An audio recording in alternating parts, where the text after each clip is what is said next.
parole est à Madame Laurence Abeille.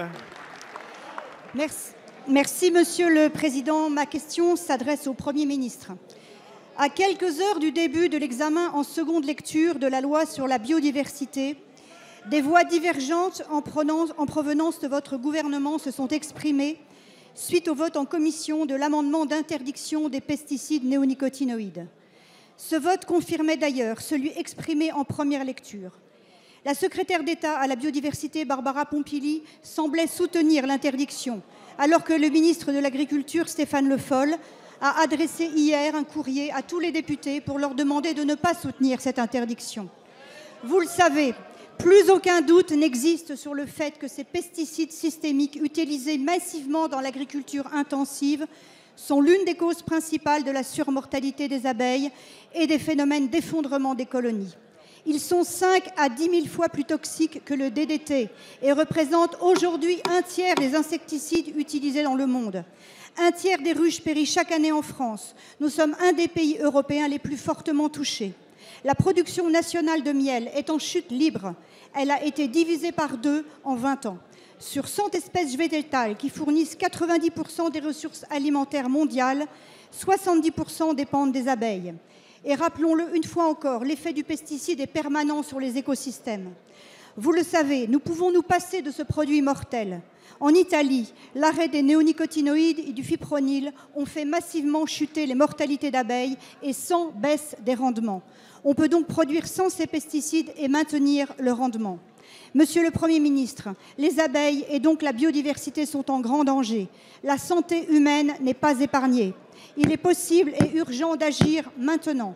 Pouvez-vous m'indiquer si la position du gouvernement sera bien de maintenir l'interdiction de ces pesticides? Je vous remercie. Merci. La parole est à Madame Barbara Pompili, secrétaire d'État chargée de la biodiversité. Merci, Monsieur le Président. S'il vous plaît. Mesdames et Messieurs les députés, Madame la députée Laurence Abeille. Votre Assemblée débutera dans quelques instants l'examen d'une loi dense, ample et ambitieuse visant à protéger la biodiversité. Au cours de vos travaux, vous tenterez de trouver des réponses adaptées à l'utilisation des néonicotinoïdes qui jouent, vous l'avez dit, un rôle dans la disparition des insectes pollinisateurs et notamment des abeilles. Le gouvernement aborde ces sujets avec une volonté et une méthode. La volonté, c'est celle d'assurer la protection de la biodiversité et de préserver la santé publique.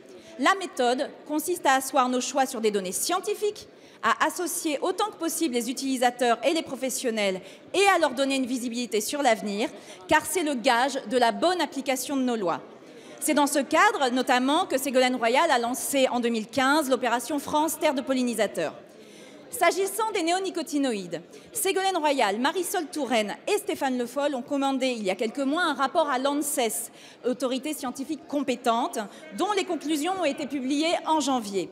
Ce rapport confirme la pertinence du moratoire européen sur l'utilisation de 3 types de néonicotinoïdes et il interroge sur l'utilisation intensive des néonicotinoïdes et de la pratique des semences de céréales divers enrobées.